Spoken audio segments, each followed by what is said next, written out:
नमस्कार, मैं ज़ीशान जावेद, आप देख रहे हैं न्यूज़ नेटवर्क टुडे। जब हम अपने शरीर को आधे घंटे भी नहीं दे सकते तो फिर हम ये कैसे कल्पना कर सकते हैं कि हम जीवन की चुनौतियों का सामना कर पाएंगे। जीवन में संघर्षों से भरा होता है, हर काम अपने मन का नहीं होता है। जब सारा काम अपने मन का नहीं होता है तो मन में निराशा आती है, और जब मन की निराशा को दूर करने के लिए हम ध्यान और योग नहीं करेंगे तो फिर हमारे शरीर पर प्रतिकूल असर पड़ने लगता है।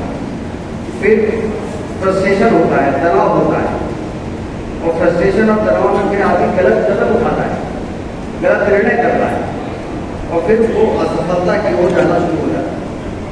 इसलिए यदि हम मेंटल बैलेंस बनाना है, शारीरिक रूप से चुस्त दुरुस्त रहना है, तो इन दोनों कार्यों को पूरा करने के लिए हमें योग ही एकमात्र सहारा है। मुझे याद है 2007 में हमने मेरे बाबा रामदेव को बुलाया था रीवा में। उस समय बाबा रामदेव जी की शुरुआत हो रही थी और रीवा के ऐसे ग्राउंड में योग का एक बहुत बड़ा कार्यक्रम होता है, 1 हफ्ते चला था। और सुबह 4 बजे रीवा की गलियों में जब अंधेरे में डूबी रहती थी, उस समय स्कूटर और मोटरसाइकिल की लाइटें जलती थी चारों तरफ, एक अद्भुत नजारा है। और सिर्फ रीवा शहर ही नहीं, पूरे रीवा समाज के लोग रीवा में आके रुके हुए अपने रिश्तेदारों के यहाँ, होटलों में, और एक बहुत अच्छा वातावरण का निर्माण हो चुका। और अब तो प्रधानमंत्री जी ने इसको दुनिया में पहुँचा दिया, और इसीलिए भारत को कहा जाता है कि ये वसुधैव कुटुंबकम का हमारा सिद्धांत है।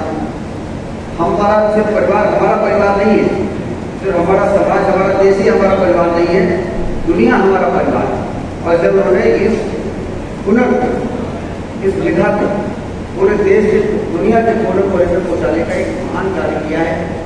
आज हम लोग योग करेंगे और प्रधानमंत्री जी को कोलकाता से लाइव देखेंगे भी और सुनेंगे भी और प्रेरित होंगे। और हम सबको अपने अगल बगल पड़ोस में सभी लोगों में योग के प्रचार प्रसार के लिए अपनी भूमिका का निर्वहन करने का संकल्प भी आज हमको लेना है। जैसे बच्चा युवा सभी लोग योग करने की आदत की पड़ जाए, यही प्रधानमंत्री जी की एक पवित्र इच्छा है।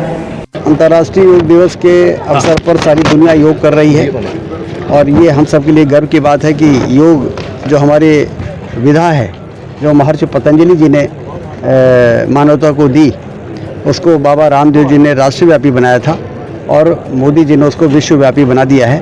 और दुनिया इस बात को समझ रही है कि यदि मानसिक और शारीरिक रूप से स्वस्थ करना है तो योग और प्राणायाम और ध्यान को अपने जीवन का अंग बनाना पड़ेगा। और आज हम देख रहे हैं कि सारी दुनिया भारत के आह्वान पर योग कर रही है। ताज़ा तरीन खबरों से जुड़े रहने के लिए चैनल को सब्सक्राइब करिए और बेल आइकन दबाइए, और देखते रहिए न्यूज़ नेटवर्क टुडे।